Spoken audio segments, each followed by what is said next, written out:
que comienza desde ese mismo momento en el que la misericordia de Dios tocó nuestro corazón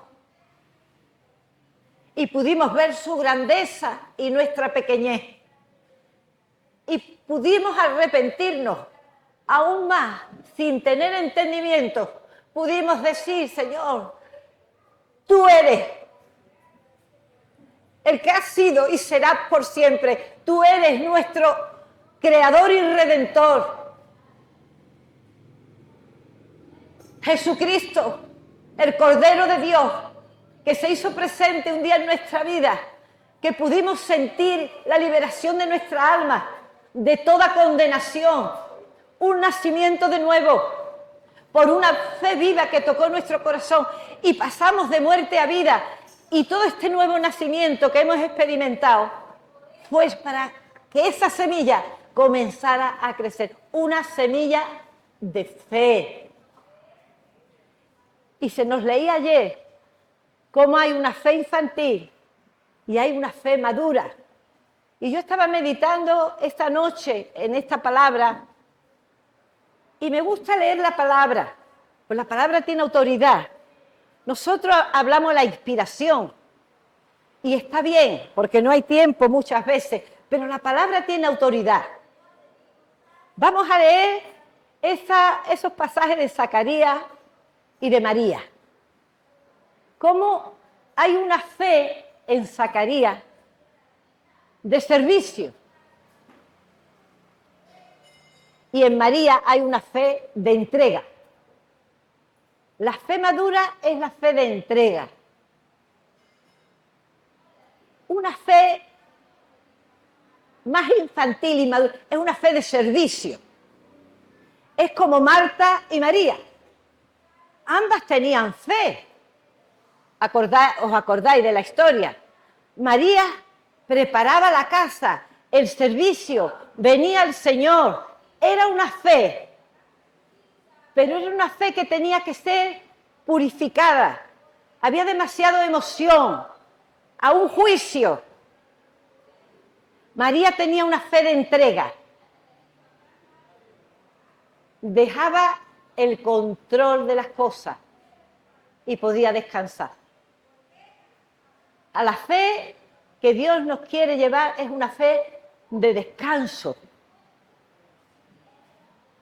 No solo una fe de servicio.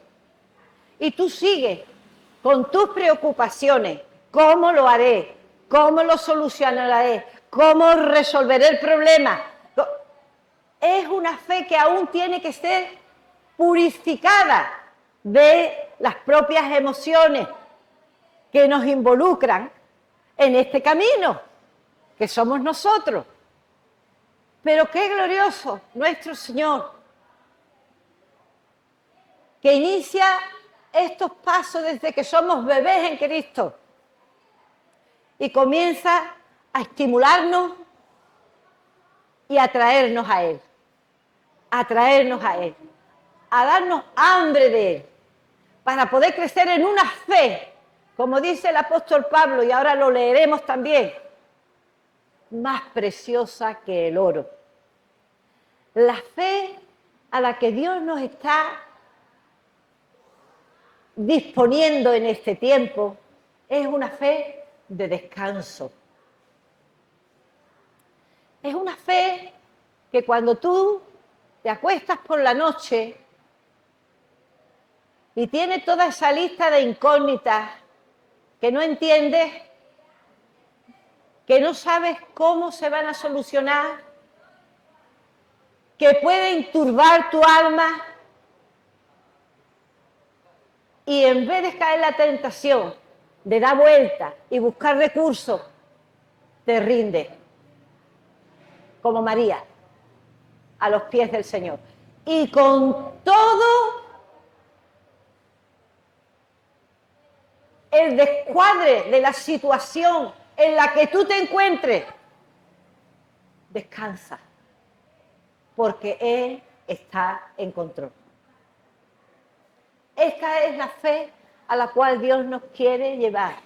Esta es la meditación profunda de tu corazón que Él está liderando en este tiempo. Que tus emociones puedan rendirse, quedarse atrás, y tu fe creciendo en el descanso, en la quietud. Él está aquí. Como esta mañana hemos podido recibir esta renovación de su espíritu, cuando Él está, todo está bien. Amén. Y Él está cuando nosotros podemos creer, porque Él está siempre. Vamos a leer primero en Primera de Pedro.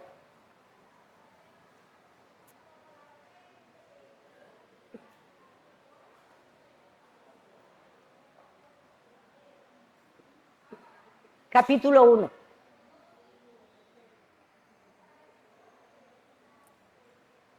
La palabra tiene fuerza, imparte espíritu.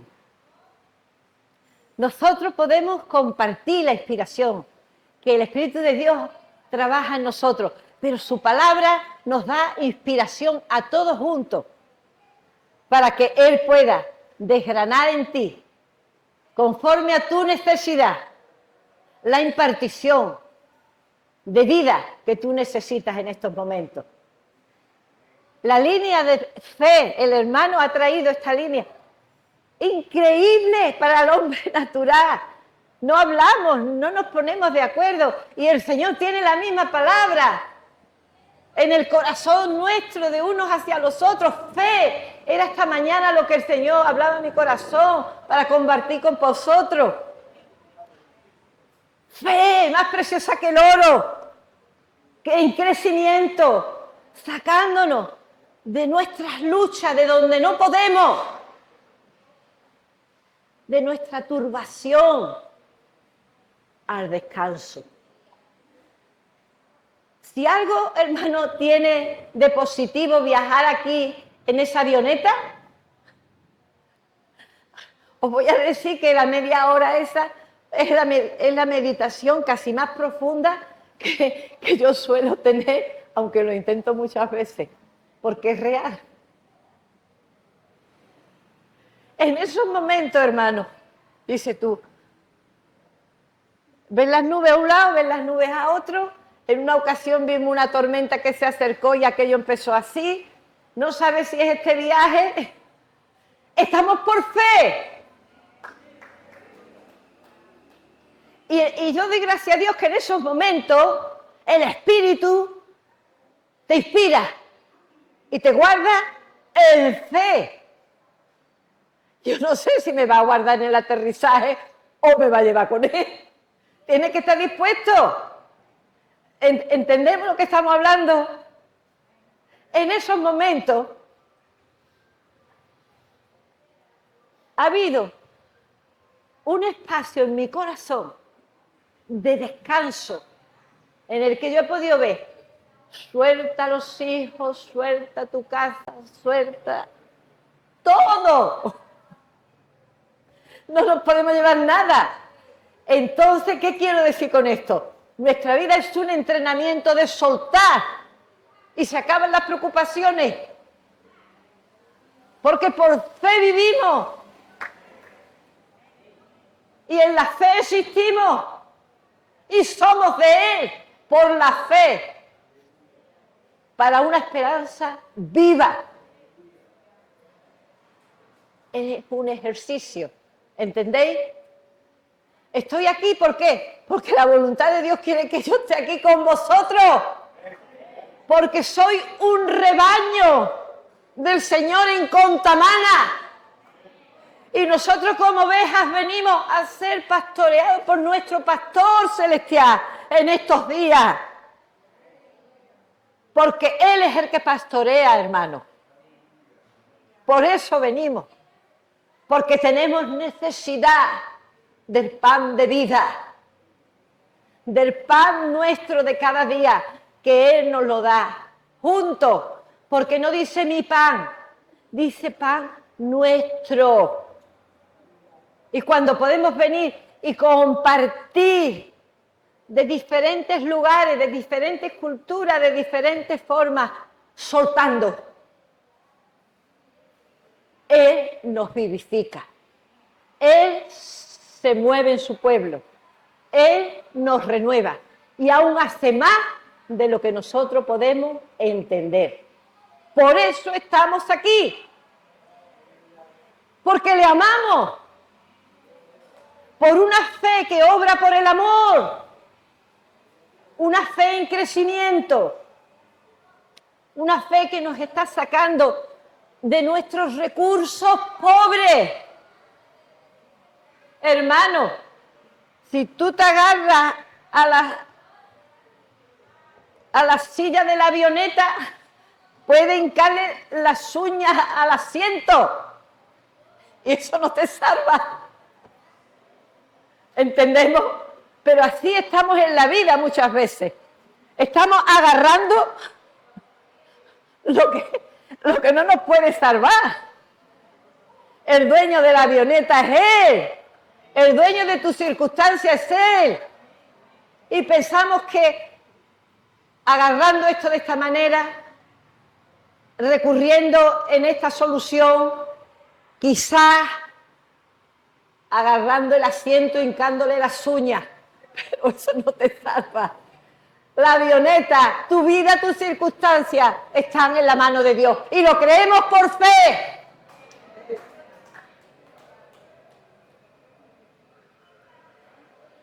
Leamos su palabra. Bendito el Dios y Padre de nuestro Señor Jesucristo, que según su grande misericordia nos hizo renacer para una esperanza viva. Por la fe tenemos esperanza. Por la resurrección de Jesucristo de los muertos, para una herencia incorruptible, incontaminada, inmarcesible, reservada en los cielos para vosotros, que sois guardados por el poder de Dios mediante la fe, para alcanzar la salvación que está preparada para ser manifestada en los tiempos postreros. Vosotros que sois guardados por el poder de Dios mediante la fe. Vosotros que sois guardados, que somos guardados por el poder de Dios mediante la fe. Por eso la fe es la mano que no podemos soltar en ningún momento del día. Cuando un feto está en la matriz, todos sabemos que hay un cordón umbilical que lo une a la placenta materna. Ese cordón umbilical es el que lleva todos los nutrientes de la madre al feto. Ese cordón umbilical es la fe. Si la fe se desconecta, si nosotros desconectamos, el feto no tiene alimento. La vida de Cristo no crece. Y la desconexión de la fe, hermano, Dios ha asegurado que podamos estar conectados siempre, porque de nosotros mismos somos incrédulos y hay una naturaleza que desconecta. Pero hermano, esta es la buena noticia. Hay una gracia por la sangre de Jesucristo que te está capacitando en cada momento a remontarte por encima de ti mismo y de tu propio pecado.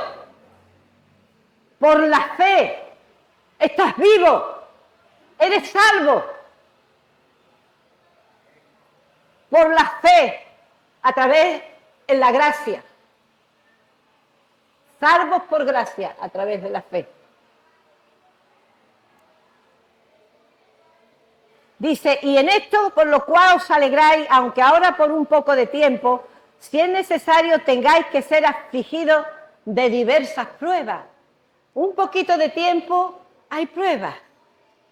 Me gusta mucho el texto de Romanos 5, que dice: justificados pues por la fe, tenemos paz para con Dios por medio de nuestro Señor Jesucristo, por quien también tenemos entrada a esta gracia, por la fe, en la cual nos gloriamos en la esperanza de Dios, de la gloria de Dios. Y dice, hermano, no os durmáis, no solo nos gloriamos en la esperanza, nos gloriamos en las tribulaciones. Yo por mucho tiempo esto lo tenía aparcado. ¿Cómo por un poquito de tiempo tenéis que ser afligidos? Romano, nos gloriamos en las tribulaciones, porque la tribulación produce paciencia, la paciencia prueba experiencia, la prueba esperanza, la esperanza no avergüenza. ¿Cómo es que yo me puedo gloriar en la tribulación? Hermano, en el día de hoy tú puedes mirar atrás y ver de cuántas Dios te ha sacado, de cuántas tribulaciones Dios te ha sacado, cuántas heridas, cuántos rodillazos y tropiezos por tus pecados Él ha sanado. Tú puedes dar gloria a Dios hoy, como Él te ha bendecido en victoria hasta el día de hoy. Mira atrás, cuenta las maravillas del Señor, porque solamente podemos mirar atrás en nuestro pasado para traer a memoria sus maravillas. Como decía el salmista, Él puso mis pies en una roca firme y segura cuando mis pies resbalaban. Entonces, ¿qué quiere decir, hermano, nos gloriamos en las tribulaciones? Esto quiere decir que la tribulación en sí es una oportunidad de victoria en Él. Te está dando una victoria que tú no la ves de momento, pero estás dándote una oportunidad de crecimiento. Aleluya, de conocerlo como Él es, de salir de nuestras oscuridades, de nuestras maneras de pensar. Él está cambiando nuestro cerebro. Lo que veíamos boca abajo, Él está haciéndolo boca arriba. La tribulación produce un peso de gloria porque es gloria, victoria para nosotros. Y el apóstol lo dice muy claro en estas palabras que voy a seguir leyendo.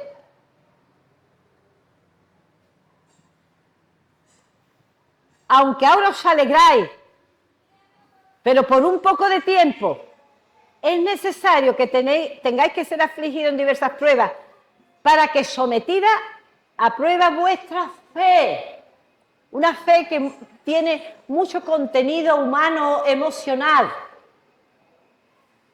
pero una fe que es más preciosa que el oro, el cual, aunque perecedero, se prueba con fuego.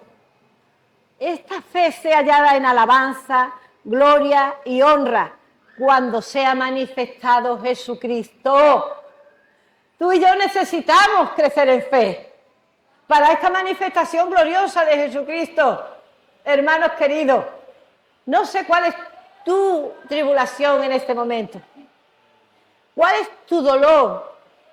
¿Cuál es tu problema? ¿Sí? Pendiente.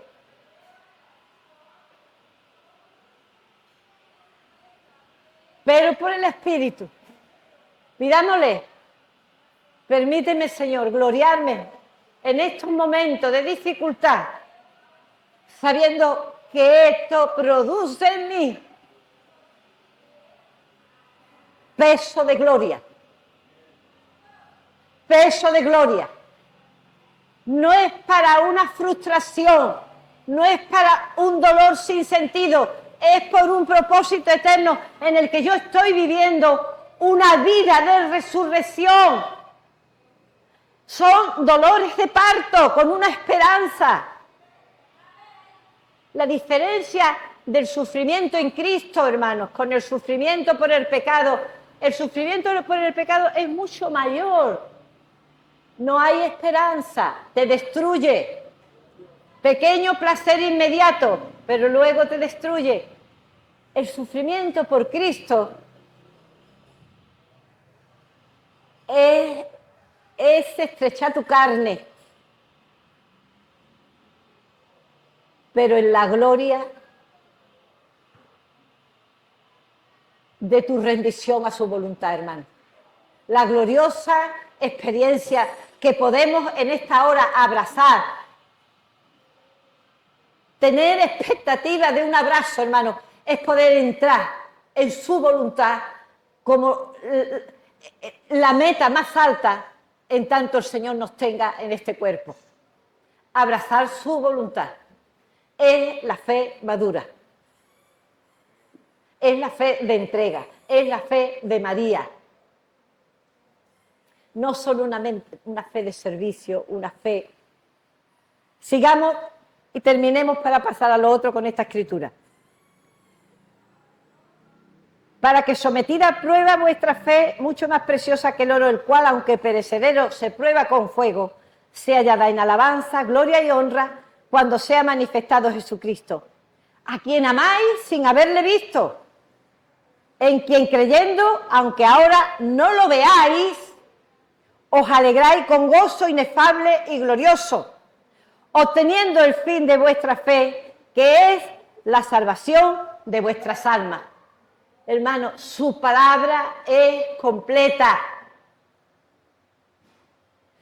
Abramos nuestro corazón a esta propuesta que el Espíritu de Dios está haciendo,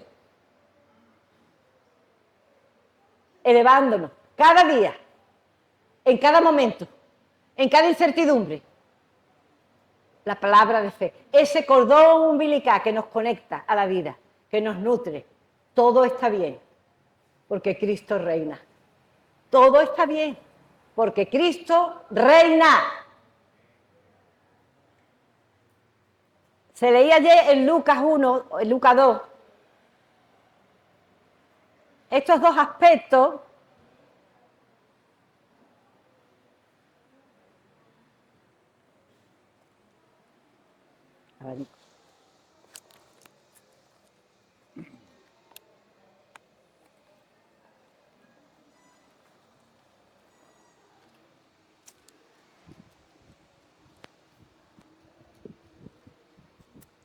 estos dos aspectos de la fe, leamos en Lucas 1, lo voy a leer yo ligerito, no os durmáis, porque prefiero leer la palabra, la letra, que pasar por alto solamente explicar o compartir con vosotros lo que el Señor me vivificaba. Dice que hubo en los días de Herodes, rey de Judea, un sacerdote llamado Zacarías, de la clase de Abdías. Su mujer de las hijas de Aarón se llamaba Elizabeth. Ambos eran justos delante de Dios y andaban irreprensibles en todos los mandamientos y ordenanzas del Señor. Eran personas justas sirviendo al Señor. Muy importante esto, hermano. Pero no tenían hijos porque Elizabeth era estéril. Ambos eran ya de edad avanzada.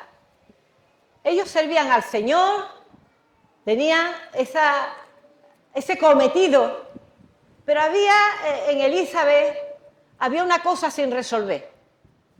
Su vida natural no tenía sentido, porque en esos tiempos en Israel una mujer que era estéril era como una deshonra. Y aunque ellos servían al Señor, ahí eran irreprensibles. La palabra irreprensible quiere decir que no necesitaban corrección externa, ellos mismos se corregían. Estaban. Pero había algo en sus vidas, en esta mujer era estéril, no estaba resuelto. Ya eran mayores. El Señor no había atendido a esta oración, pero no importaba, ellos estaban en el servicio. Entonces aconteció que en el ejercicio Zacarías del sacerdocio delante de Jehová, delante de Dios Jesús, según la orden de su clase, conforme a la costumbre del sacerdocio, le tocó en suerte ofrecerle el incienso entrando en el santuario del Señor. Todos sabemos que la ofrenda del incienso era una tipología de las oraciones del pueblo. Sacerdote, en este caso, a él le tocaba ofrecer ese ejercicio, su ministerio, y estaba ofreciendo el incienso, las oraciones. ¿Veis, hermanos, que nosotros ahora mismo, unidos en el Espíritu del Señor, podemos hacer una ofrenda al Señor de oración, incienso, oración en su voluntad?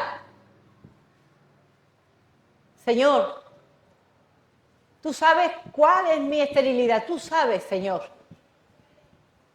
Hay una medida de fe que estamos aún en esta lectura, que podemos vivenciar en nuestra vida, porque la palabra está escrita para que se haga vida y carne en nosotros, no para leerla solamente, sino para que haya un trasvase de este espíritu a nuestro espíritu.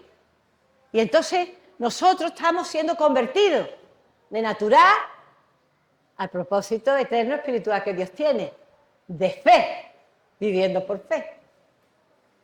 Dice, toda la multitud del pueblo estaba fuera orando a la hora del incienso, apoyando esta ofrenda, la presencia de Dios. Si había algo no era correcto, ese sacerdote podía morir. Entonces el pueblo estaba orando, apoyándolo. Y se le apareció a Zacarías un ángel del Señor puesto al pie a la derecha del altar del incienso. Se turbó Zacarías al verle y le sobrecogió temor. Hombre, un ángel no se ve todos los días. Yo me imagino, si nosotros tuviéramos una experiencia así, quedaríamos como petrificados. Pero hermano, no asombrarse. Si ustedes andan en el Espíritu, podéis tener visita de algún ángel, como mensajero de Dios, para ayudar a tu esterilidad. Yo lo creo, hermano. Yo lo creo. Yo lo creo. Porque en una medida, en una experiencia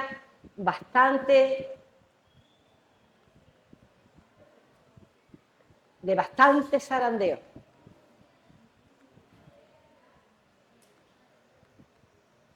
en un sueño, yo pude ver una presencia de ángeles, un coro de ángeles, haciendo así. Sigue, sigue, sigue, sigue, sigue. ¿Estamos entendiendo de lo que estamos hablando? Hermanos, estamos rodeados de ministros que nos están ayudando en nuestra salvación para que nuestra fe no flaquee. Tú no estás solo, hermano. El Espíritu de Dios está dentro de ti. Y tu fe simplemente está siendo probada como el oro. Porque Jesús lo advirtió a Pedro. Pedro, el diablo te ha cogido, te ha pedido para zarandearte. Pero yo he orado al Padre para que tu fe no falte.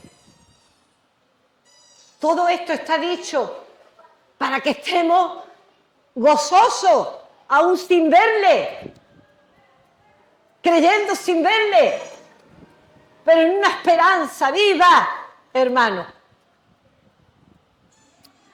Las cosas que pasan aquí, esto no es un cuento, no es una historia, una leyenda.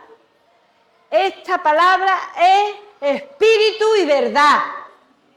Y está escrita para ti y para mí, para que por la fe nosotros podamos experimentar las cosas que están escritas para sus hijos y los siervos de Dios. Pero el ángel dijo a Zacarías, Zacarías, no temas.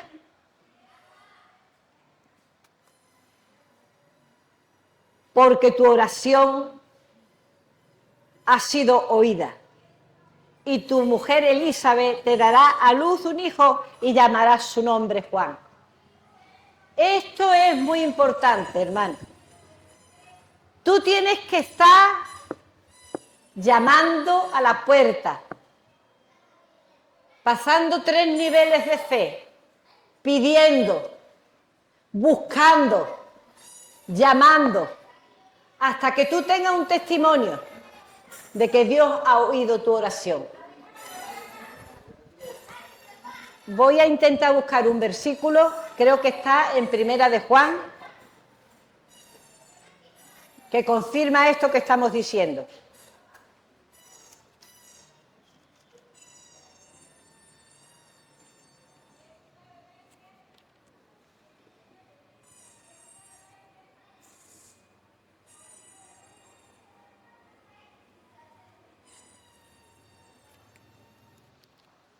Un segundito, no os durmáis.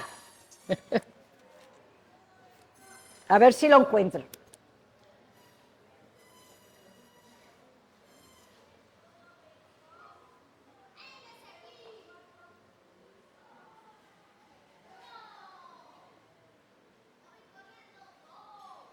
El versículo que yo quiero buscar, creo que estaba en Primera de Juan 5, no me lo sé literal,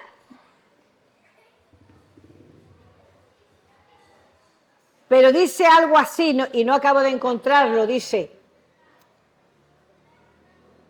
ahora lo tengo en el 15, Primera de Juan 5:15, subrayarlo, ya que me ha costado trabajo encontrarlo, subrayarlo porque es muy bueno.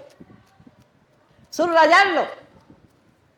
Dice, mira que el otro día, hace unos cuantos de días, me quedé así y sabemos que Él nos oye en cualquier cosa que pidamos. Si sabemos, leamos bien, si sabemos que Él nos oye en cualquier cosa que pidamos, sabemos que tenemos las peticiones que le hayamos hecho.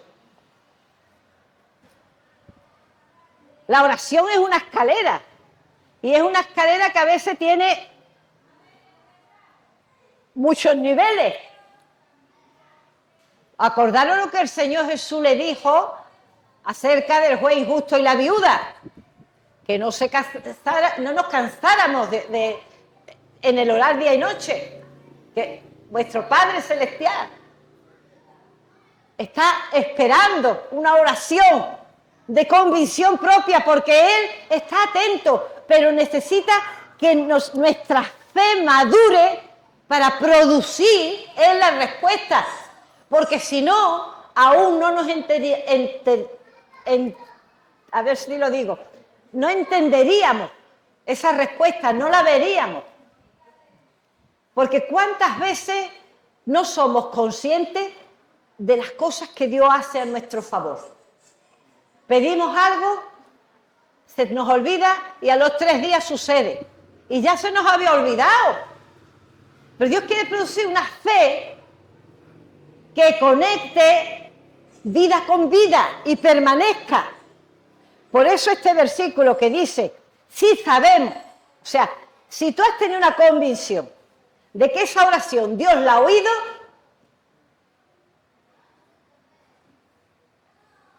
sabemos que tenemos las peticiones que le hayamos hecho. Porque estamos como una parabólica, estamos buscando la conexión con la voluntad de Dios. Y cuando encontramos esa oración, encaja con su voluntad, sabemos que Él nos ha escuchado y Él nos dará la respuesta a esa petición. Fue el caso. Ellos habían orado mucho tiempo, mayor, era el momento, era su esterilidad visible, era el momento en el que esta mujer podía ver que esto era un milagro. Somos preparados para el encaje de la fe con la voluntad de Dios y se opera el milagro.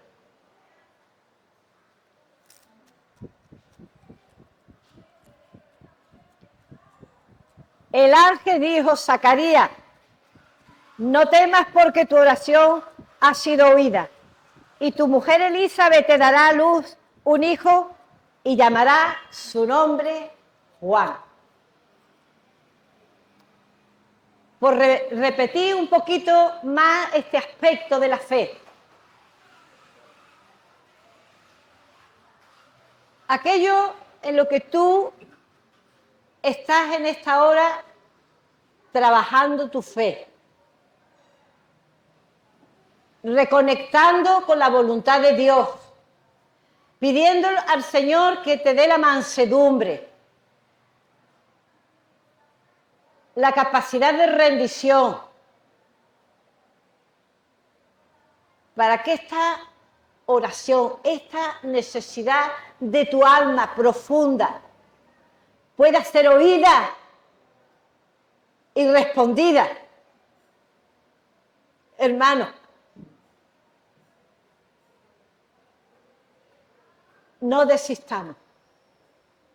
Insiste, porque Dios te está dando un crecimiento de fe, de encaje, de descanso, soltando para descansar, para confiar. Y tendrá gozo y alegría, y muchos se regocijarán de su nacimiento, porque será grande delante de Dios. No beberá vino ni sidra, será lleno del Espíritu desde el vientre de su madre. Y hará que muchos de los hijos de Israel se conviertan al Señor, Dios de ellos. Irá delante de él con el espíritu y el poder de Elías, para hacer que los corazones de los padres y los hijos, para hacer volver los corazones de los padres a los hijos y de los rebeldes a la prudencia de los justos, para preparar el camino al Señor, un pueblo bien dispuesto. Y ahora viene lo que el hermano decía ayer, todo está haciendo completo en una respuesta del Espíritu, pero Zacarías le faltaba ese poquito de fe, de no cuestionar, Señor, no soltar completamente, no haber sido todavía encajado en una voluntad de Dios de convicción, que Él puede hacer lo que quiera, cuando quiera, como quiera. Y Él le dice, Zacarías, al ángel, ¿en qué conoceré esto? Porque yo soy viejo y mi mujer es de edad avanzada. ¿En qué conoceré esto? Algo así como decir, ¿qué señal me da para que yo conozca esto? Una señal. Si ahora leemos María al ángel, ella también le responde al ángel. Y parece lo mismo, pero no es lo mismo. Cuando el ángel viene, ahora es el ángel Gabriel el que es enviado por Dios a María. Le dice, muy favorecida, el Señor es contigo, bendita tú eres entre las mujeres. Ella se turbó, lo mismo que Zacarías, y pensaba qué salutación sería esta. Entonces el ángel dijo, María, no temas, porque has hallado gracia delante de Dios. Ahora concebirás en tu vientre y darás a luz un hijo, y llamarás su nombre Jesús. Y este será grande y será llamado Hijo del Altísimo. Y el Señor Dios le dará el trono de David su padre, y reinará sobre la casa de Jacob para siempre, y su reino no tendrá fin. Y María está escuchando todo eso, y entonces le dice al ángel, ¿cómo será esto? Pues no conozco varón. Parece que es lo mismo que Zacarías, pero no es lo mismo. ¿En qué conoceré? Dijo Zacarías. Pero María dijo, ¿cómo será? Aquí estoy. Solamente, ¿cómo será? No conozco varón, pero estoy dispuesta. Ese es el corazón. ¿Cómo será? Mientras Zacarías dijo, ¿En qué conoceré esto? Porque soy viejo.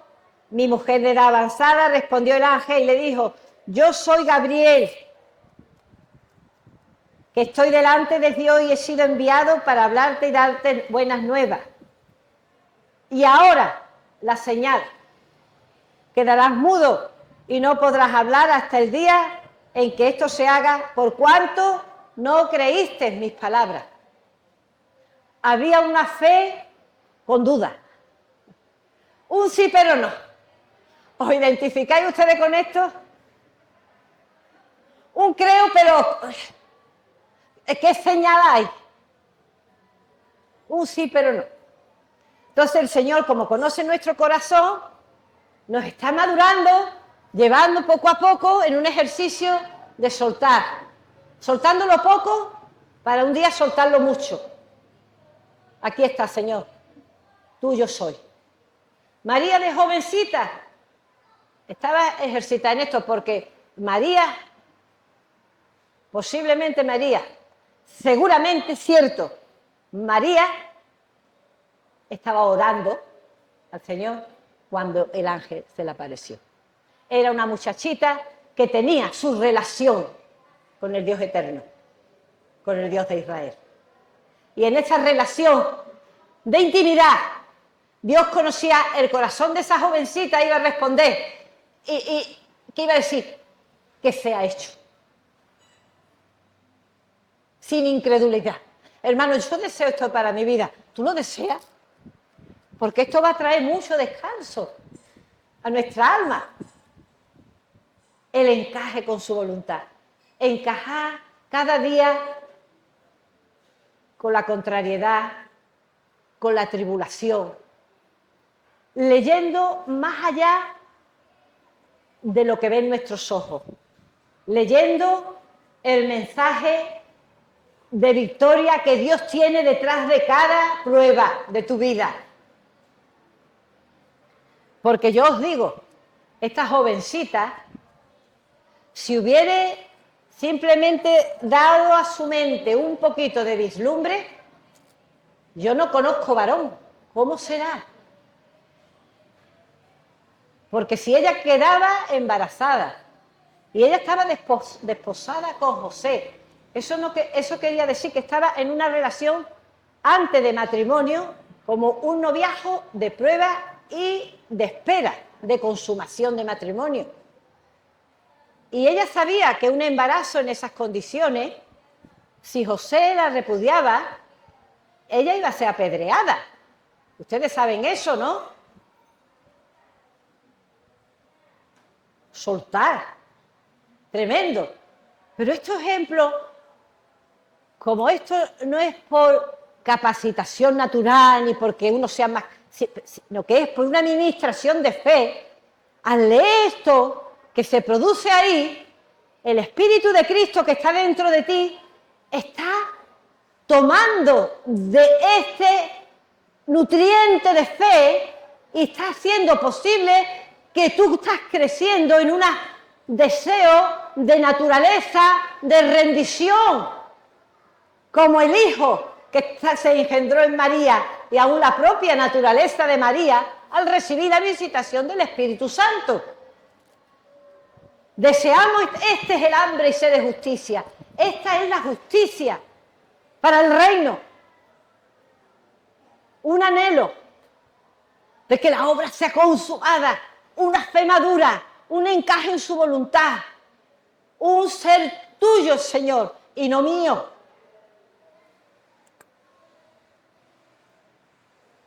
Su nombre será Jesús. Este será grande y será llamado Hijo del Altísimo, y el Señor Dios le dará el trono de David su padre y reinará sobre la casa de Jacob para siempre, y su reino no tendrá fin. Entonces María dijo al ángel: ¿cómo será esto? Pues no conozco varón. Respondió el ángel: el Espíritu Santo vendrá sobre ti, y el poder del Altísimo te cubrirá con su sombra. Por lo cual también el santo ser que nacerá será llamado Hijo de Dios. He aquí tu parienta Elizabeth, ella también ha concebido hijo en su vejez. Este es el sexto mes para ella, a la que llamaban estéril, porque nada hay imposible para Dios. Repítelo en tu corazón para ti. No sé dónde tú estás. Yo sí necesito repetir estas palabras. Nada hay imposible para Dios. En su voluntad. En su voluntad, que es buena, perfecta y agradable.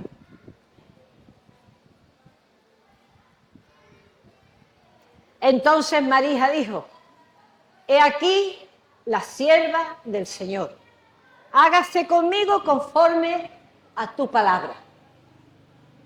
Y el ángel se fue de su presencia. Hermoso, hermano. Vamos ahí a Cantares. Cantares 8.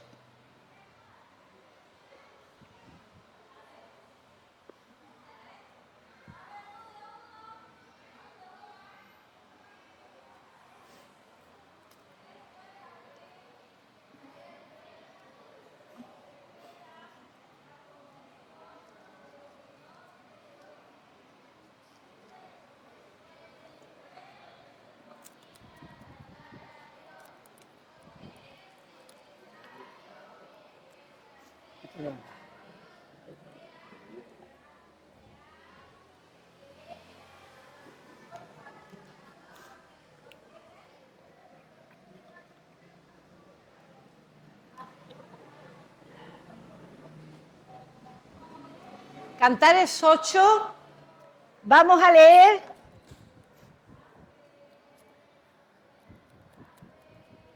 desde el versículo 6. Porque yo quiero que este versículo también lo subrayéis, por favor, para que cuando lo leáis podamos orar juntos, aunque estemos otros en la otra punta del mundo. Podamos hacer una oración fuera del tiempo, porque las oraciones son eternas cuando están hechas desde el Espíritu de Dios, hermanos. Son eternas. Y con este versículo nosotros vamos a hacer una oración esta mañana. Amén. Yo quiero hacer esta oración con vosotros, porque yo sé que estáis aquí por la voluntad de Dios, porque Él es el que nos ha traído como un pequeño rebaño para pastorearnos en estos días, para fortalecernos con sus deleitosos pastos, pastoreándonos junto a aguas de reposo, no aguas turbulentas, aguas de reposo, el reposo de nuestra mente, nuestros pensamientos rendidos a Él, porque hemos logrado ser suyo y no nuestro. Hemos logrado darle nuestras fuerzas a Él, que Él controle nuestra vida y nosotros soltar los agarres del sillón de la avioneta, hermano. Tus circunstancias las sostiene el Señor.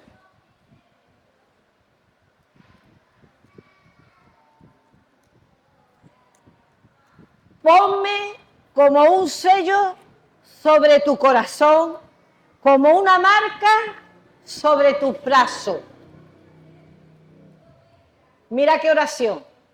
Hay muchas interpretaciones de este versículo. Hay quien interpreta que es la sulamita la que está diciendo al amado: ponme como un sello en tu corazón y como una marca en tu brazo.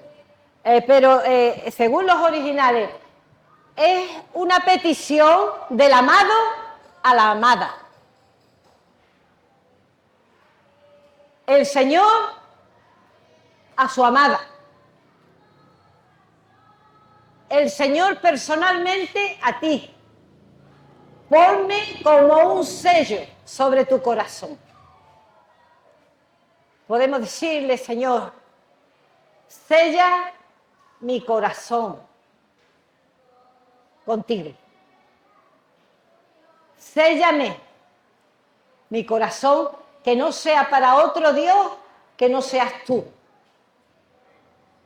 Y marca mi brazo, la fuerza de mi brazo, con la fuerza de tu Espíritu Santo. No mi fuerza de la carne, sino la fuerza del Espíritu Santo. Séllame, Señor. Marca, ponme la marca de tu Espíritu Santo en mi hacer.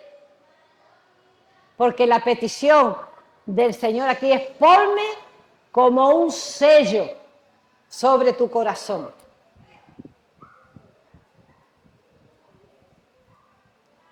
Y ese sello, hermano, en estos días yo estaba preguntando al Señor, ese sello, un sello siempre tiene un mensaje, algo escrito. ¿Qué quieres poner en mi corazón, Señor? Y yo sentía esto, no sé si vosotros os da testimonio, pero si es así, pidámoslo juntos. Mi sello es mi voluntad en ti. Sella tu corazón con su voluntad, una voluntad rendida, una voluntad que el Hijo rindió al Padre y salvó a la humanidad. Una voluntad que si tu corazón Él lo alcanza, tú no tendrás problema en este camino. El camino es fácil. Lo único que pasa es que estamos en una lucha de voluntades, hermanos. Estamos luchando la voluntad de la carne con la voluntad de Dios. Pero cuando su voluntad es sellada en nuestro corazón, quiere decir que todo lo que hay en ti clama Padre. Todo lo que hay en ti clama vida. Todo lo que hay en ti no es de este mundo, es de Él. Y un sello en mi brazo, en mi fuerza, en mi servicio. No una fe de servicio, sino una fe de entrega. Dios nos ayude, estas palabras preciosas que están escritas aquí, para nuestra inspiración primeramente, para ahora poder hacerlas y ponerlas por obra en el camino. Sigue diciendo, y esto es precioso, porque fuerte es como la muerte el amor. El sello de su voluntad en tu vida es amor. Y eso es más fuerte que la muerte.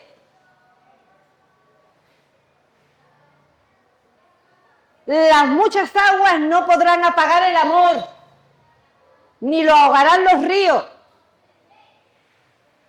Si diese el hombre todos los bienes de su casa por este amor, de cierto lo menospreciaría. Porque esto no se entiende, hermano. Esto una mente natural no puede entenderlo, pero vosotros tenéis el Espíritu del Señor. Y estáis recibiendo, en estos días estamos recibiendo una propuesta de amor de nuestro Dios, amarle a Él sobre todas las cosas, no teniendo dioses ajenos en nuestro corazón, poner una marca de su voluntad en nuestro corazón. Todo lo que hay en mí clama por ti, Padre. Todo lo que hay en mí clama vida. Y este amor no puede ahogarlo los ríos, ni las muchas aguas lo pueden apagar, porque es un fuego divino. Y no hay ídolos ya, porque mira lo que dice el versículo 6 seguidamente, cuando dice, porque fuerte es como la muerte el amor, y duro como el Seol los celos, la idolatría. Dios es celoso. Él no puede conquistar tu corazón si tú estás adherido a los ídolos, a otra cosa, otro deseo, otros intereses que no es el mismo, no es el enfoque en su voluntad, no es el soltar para encajar en él, el entender el propósito de tu vida, el entender el mensaje que las tribulaciones tienen en nuestras circunstancias. Duro como el Seol, los celos, sus brasas de fuego, fuerte llama. Es otro fuego, es otro fuego. Vayamos a Jeremías 17.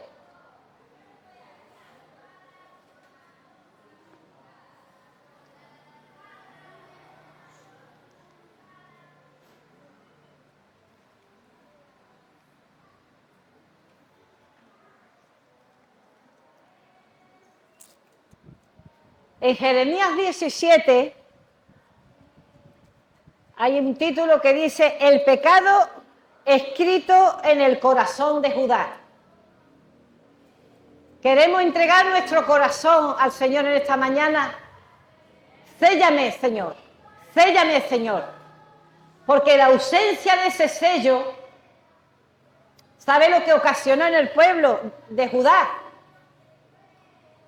Ustedes sabéis que una vez que David murió, Salomón fue el rey, y después de Salomón el reino se dividió en dos. En el norte fue la tribu de Israel y en el sur quedó Judá. Judá fue de alguna manera conservadora en cuanto a la ley y no se prostituyó tanto como Israel. Israel completamente se mezcló con el paganismo y la idolatría. Y Judá se mantuvo un poquito más en lindero. No obstante, si el sello de Dios no está en el corazón se apega a otros ídolos, porque hemos sido hechos en necesidad.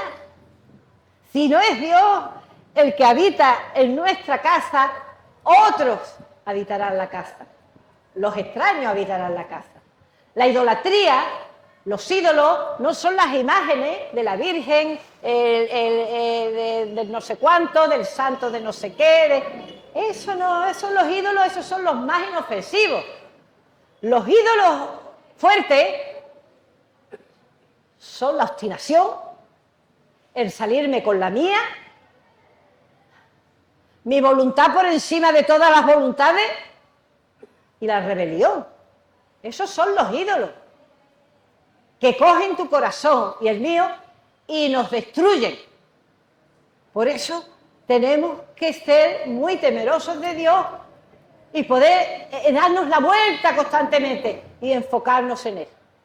Enfocarnos en Él. Fuente de aguas vivas. Dice: el pecado escrito en el corazón de Judá. Dice: el pecado de Judá escrito está con cincel de hierro y con punta de diamante. Esculpido está en la tabla de su corazón. ¿Veis? Y en los cuernos de sus altares. Mientras sus hijos se acuerdan de sus altares, de sus imágenes de acera, que están junto a los árboles frondosos, en los collados altos, sobre las montañas, sobre los campos. Todos sus tesoros entregaré al pillaje por el pecado de tus lugares altos. Los lugares altos habla siempre del orgullo, hermano, de la vanidad. Son ídolos que nos cautivan inconscientemente, porque hemos nacido en una naturaleza que está bajo el maligno, y él fue el primer rebelde, caído desde la altura en el orgullo. Y nosotros, es la lucha que tenemos, nuestro amor propio, nuestras defensas, todo eso es pequeñas ramas de la raíz del árbol del conocimiento, que es el orgullo, la prepotencia, la avaricia. Todo esto son ídolos, son deseos del alma, que están escritos, dice, en la tabla de tu corazón. El pueblo de Judá dejó a su Dios. Dice, dejaste a tu Dios fuente de aguas vivas y cavaste para ti cisternas rotas, la cual no puede retener el agua. Lo dice en el capítulo 1, Jeremías. Pero dice, el Señor dice, todo eso te da a destruir. Perderás la heredad que yo te di y te haré servir a tus enemigos en tierra que no conociste, porque fuego habéis encendido en mi furor, que siempre arderá. ¿Entendemos por qué los celos son duros como el Seol? La provocación de un Dios que te ama y que solamente está en unos brazos abiertos para acogerte, y nosotros neciamente podamos desviarnos y autodestruirnos. Porque el Señor está ahí con los brazos abiertos, pero el camino de la muerte es muerte. No hay Dios sino Jehová. No hay Dios fuera de ti. El que nos ha creado en Jacob y el que nos ha redimido en Israel. Ese es nuestro Dios. Podemos decirle, Señor, soy tuyo. Soy tuyo. Atráeme, atráeme, y en pos de ti correremos como un solo rebaño hacia la unidad, hacia tu voluntad, porque cuando la voluntad de Dios está en nuestro corazón, el amor fluye, y en ese amor somos ministrados unos a los otros como el río de las aguas, y somos al mismo tiempo piedras en las cuales estamos siendo alisadas en esas corrientes de agua. Porque sí, así dice Jehová, maldito el varón que confía en el hombre y pone carne por su brazo y su corazón se aparta de Jehová. Será como la retama en el desierto, no verá cuando viene el bien, sino que morará en sequedales, en el desierto y en tierra despoblada y deshabitada. Un cuadro, una escena clara, cuando el hombre no confía en Dios y confía en el hombre y en el brazo de la carne. Acordaros que la marca era la fuerza del espíritu, pero cuando el hombre se desvía de Dios, maldito el hombre que confía en el hombre. Nosotros confiamos en Dios, confiamos en el Dios que lo controla todo. La maldición es confiar en la fuerza de la carne. Ahí está, eso nos autodestruye. Cuando Jesús dijo, el que quiera salvar su vida la perderá, y el que la pone por mí la hallará, es una frase que la sabemos de letanía, pero tiene una profundidad tremenda. Mira, eso hoy día se está estudiando aún en la ciencia. La neurociencia estudia estos fenómenos. Cuando una persona es agresiva, de pelea, de salvarse a sí misma, se autodestruye. Aún para terapia, el consejo es no defenderse. Terapia psicológica, el hombre copia de los patrones divinos. Cuando una persona está en continua defensa, el cortisol, que es una hormona que circula de tu cabeza por el cuerpo, sube. Te sube la tensión, te sube el colesterol, te quita el sueño, te deja hasta tu fuerza, crea mal carácter. El que quiera salvar su vida, la perderá. El que la pone a causa de mí, la hallará. El que se rinde, Señor, aquí estoy con toda mi debilidad. Mi rabia, perdónala, Señor. Mi defensa, perdónala, Señor. Mis tristezas, llévatelas, Señor. Devuélveme el gozo de tu salvación, porque tu gracia infinita me rescata cada día, 1000 veces, 70 veces 7.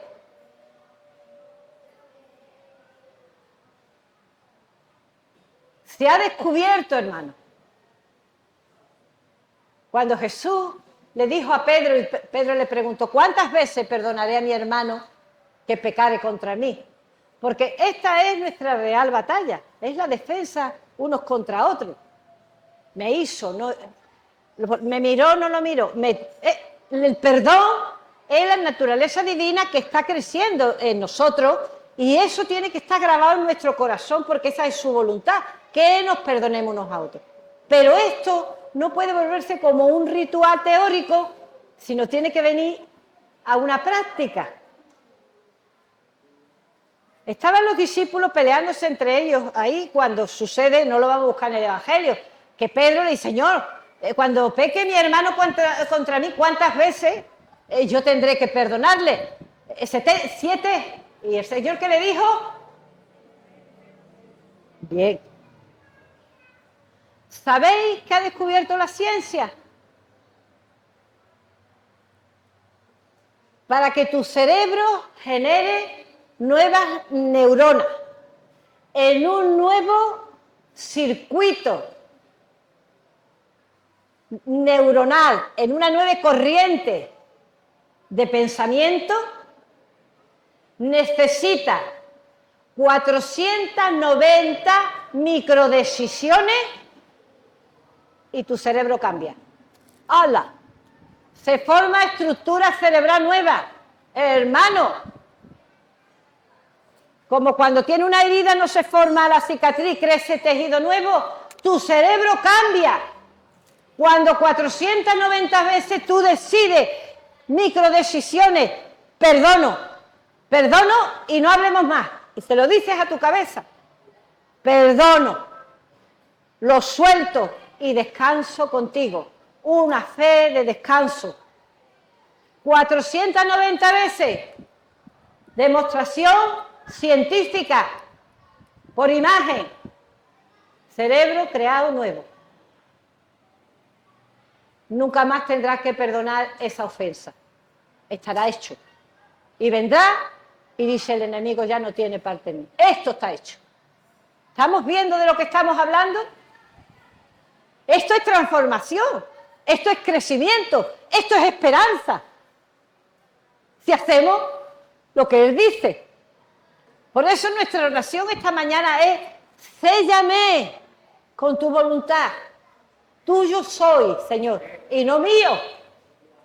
Y Él producirá en nosotros todo este río, esta fuente, este fluir del perdón redentor que es su naturaleza divina. Porque ¿en qué estamos creciendo?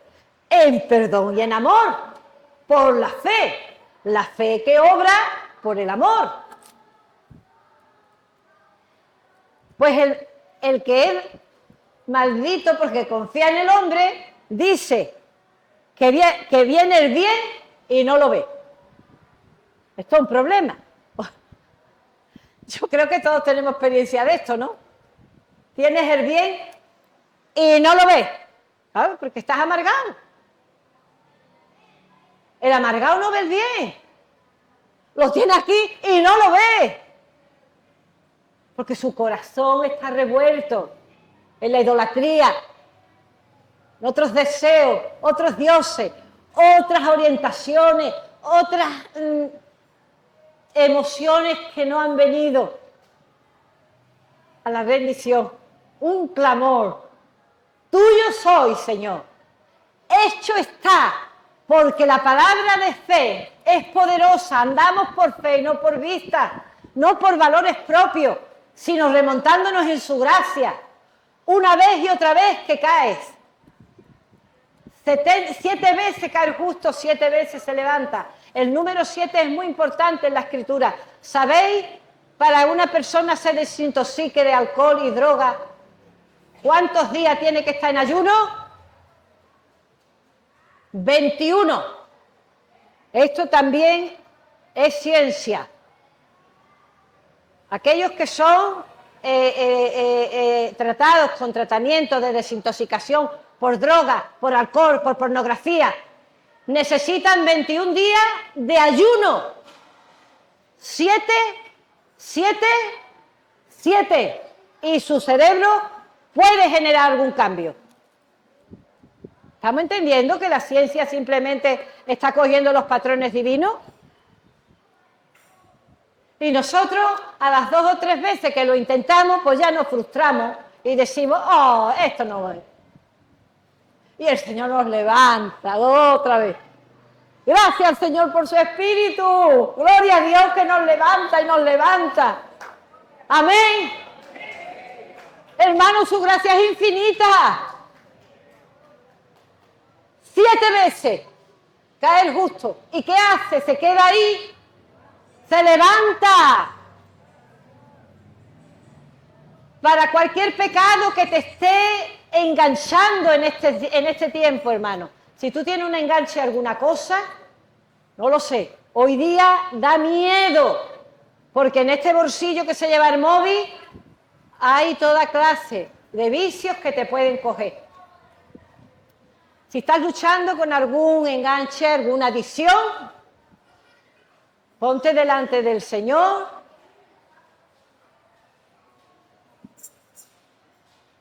Oración y palabra, como ha dicho el hermano, la palabra en sí misma tiene autoridad y poder.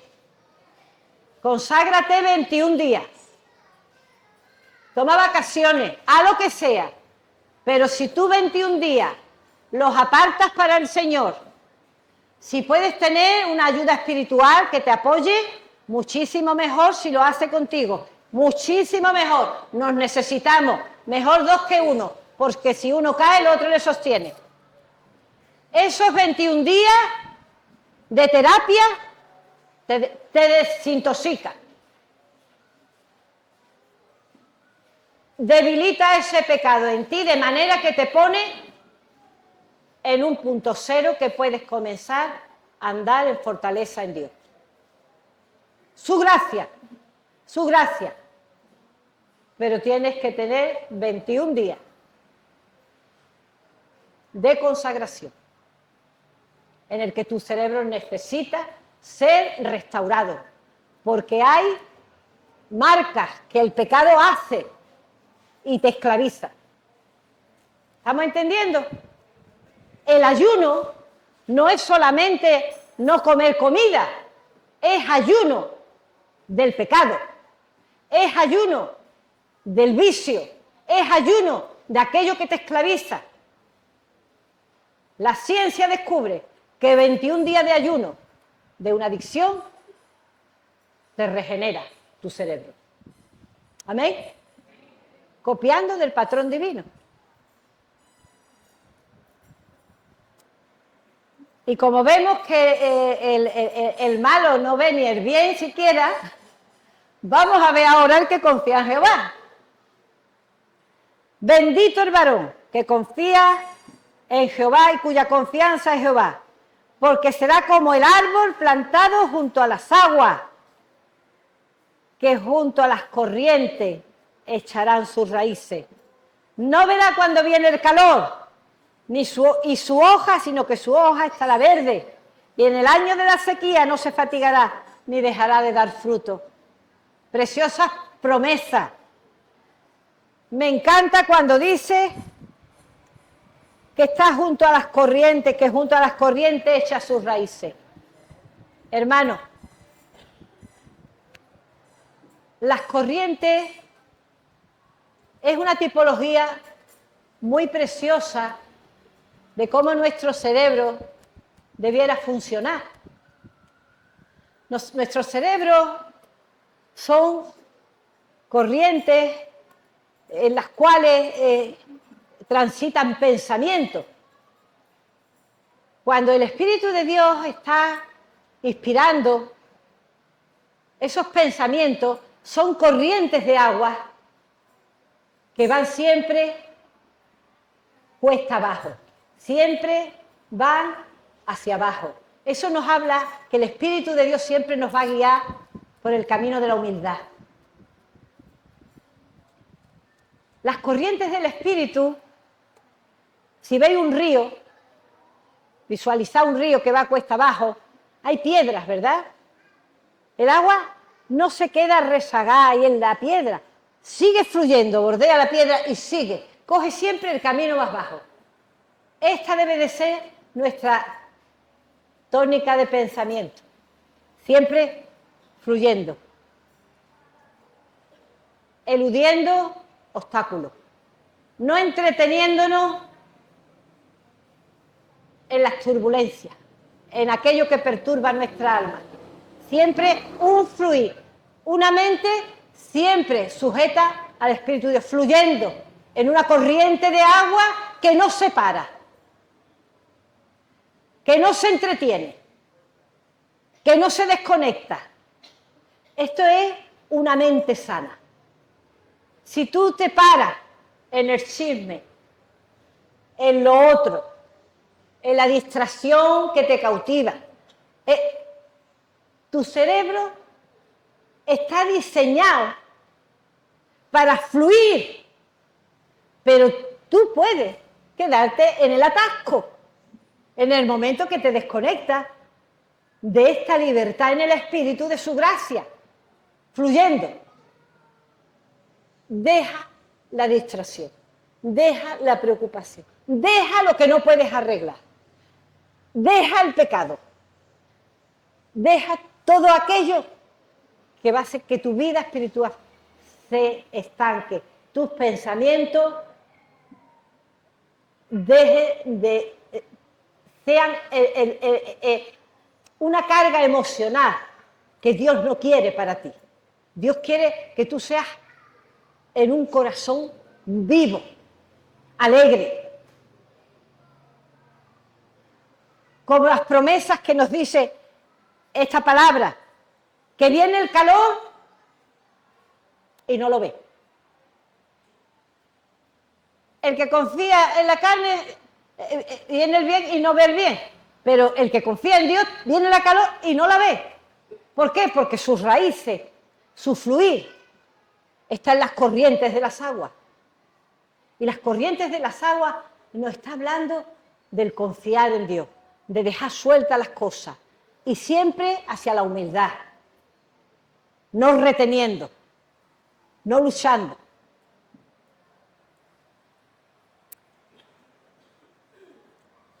Su hoja estará verde y en el año de sequía no se fatigará ni dejará de dar fruto. No dice, hermano, que no vendrá la sequía. Dice que en el año de la sequía no se te fatigará ni dejará de dar fruto. ¿Por qué? Porque hemos aprendido a vivir desde lo profundo, desde esas raíces que están recibiendo el pensamiento divino. Y aunque por fuera esté seco, aunque la vid esté sin fruto o la higuera no eche flor, nosotros nos regocijamos en nuestro Dios porque nuestras raíces, nuestra hoja está verde porque hemos aprendido a descansar en Dios. Qué sencillo, ¿no? Hemos entrado en su reposo. Hay un coro muy hermoso, no sé si me saldrá. En la quietud y en la paz, tu fuerza hallará. En la quietud y en la paz, tu fuerza hallará. Cuando haya reposo, ¿quién te turbará? En la quietud y en la paz, tu fuerza hallará. Amén. Ya hay algo más aquí, pero lo dejamos para otra ocasión, si es el caso. Que el Señor os bendiga.